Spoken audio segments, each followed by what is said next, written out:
Hello everyone and welcome back to our channel. For today's video, we are going to explore how to connect Firebase, specifically Firestore, to Google Sheets.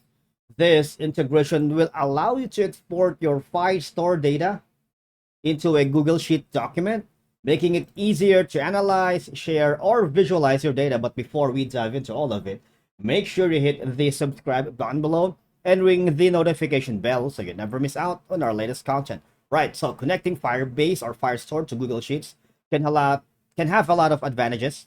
Number one, because it will allow you to leverage the strengths of both platforms for data management, analysis, and visualization. Now, Google Sheets, on the other hand, can provide a range of built-in data analysis tools and functions, enabling you to perform calculations, create charts, and generate insights from your Firestore data, right? You can build custom reports and dashboards into Google Sheet, now tailoring that to your Firebase data. Firebase data also will combine with the sources from your Google Sheets.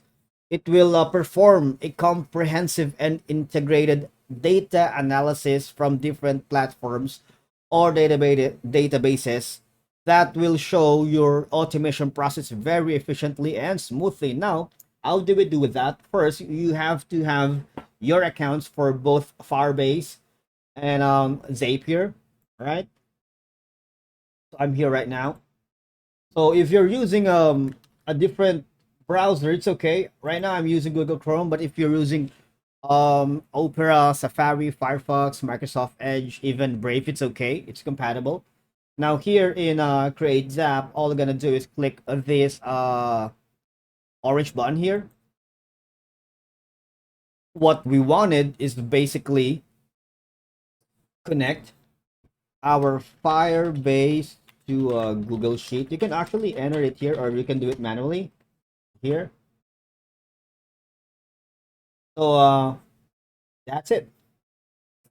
So if we click on try it, right, this is what's gonna happen right here.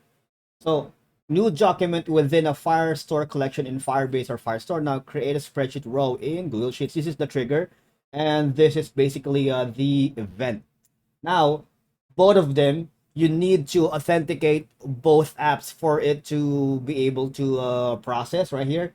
You have to sign your account here as well as your Google spreadsheet. And after authenticating both apps, Zapier will automatically do the process for you. And that's it for today's video. Thank you so much for watching, and I'll see you all in the next one.